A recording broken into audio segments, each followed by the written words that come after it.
Hello అండి.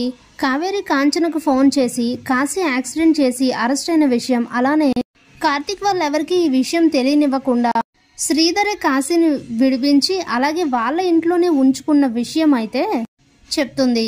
ఇక కార్తిక్ వాళ్ళు శివనారాయణ ఇంటి నుండి రాగానే దీప వాళ్ళంతా లోపలికి వెళ్ళిపోయాక కార్తిక్తో చెప్తుంది కాంచన. వెంటనే శ్రీధర్ని కలవడానికి వెళ్తాడు కార్తిక్. ఏంటిదంతా, ఎందుకు ఇలా చేస్తున్నావు? నా తండ్రిగా నువ్వు నాకు దూరం అయినట్టే నా చెల్లిని కూడా నాకు దూరం చేద్దాం అనుకుంటున్నావా?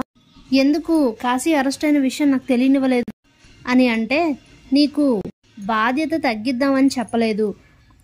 స్వప్న ఒక అన్నయ్య ఉన్నాడని ఆలోచించే ముందే తండ్రిని నేనున్నానని గుర్తు చేయాలని, తన అవసరాలు తనకు సంబంధించినవన్నీ నేనే చూసుకోవాలని అనిపించి నీకు చెప్పనివ్వలేదు. ఒక తండ్రిగా ఇది నా బాధ్యత. మొన్న నువ్వు గుర్తు చేసేంత వరకు నేను అన్ని పక్కన పెట్టి అందరి మీద కోపంతో అలా ఉన్నాను. కానీ నాకు మీ ఇద్దరు అంటే చాలా ఇష్టం రా. నువ్వన్న స్వప్న అన్న నాకు చాలా ఇష్టం. మీ ఇద్దరు నాకు రెండు కళ్ళు లాంటి వాళ్ళు. ఇద్దరిని అంతే ప్రేమగా పెంచాను.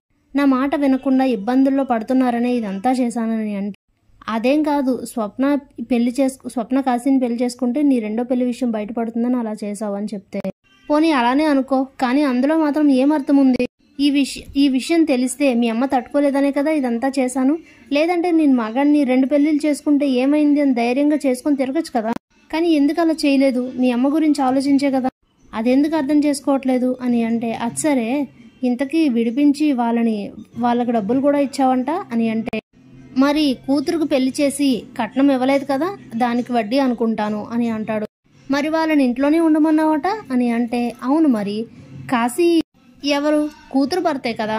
మరి దాసు మాత్రం ఎవరు? ఒకవైపు నుండి బావమరిది, ఇంకో వైపు నుండి వియ్యంకుడు. కూతుర్నే ఇచ్చాను. వీళ్ళందరినీ ఇంకా పట్టించుకుంటే ఎలాగా? అందరూ మన వాళ్ళే కదా. అందుకే ఇదంతా అనేసరికి, నువ్వు మారిపోయావు మాస్టరు, చాలా మారిపోయావు అని చెప్పి వెళ్ళి శ్రీధర్ని అయితే హగ్ చేసుకుంటాడు కార్తీక్. లవ్ యూ నాన్న అంటూ తండ్రి అంత బాగా మారి చాలా మంచిగా ఉన్నందుకు చాలా హ్యాపీగా ఫీల్ అవుతాడు కార్తీక్ అయితే. Thanks for watching.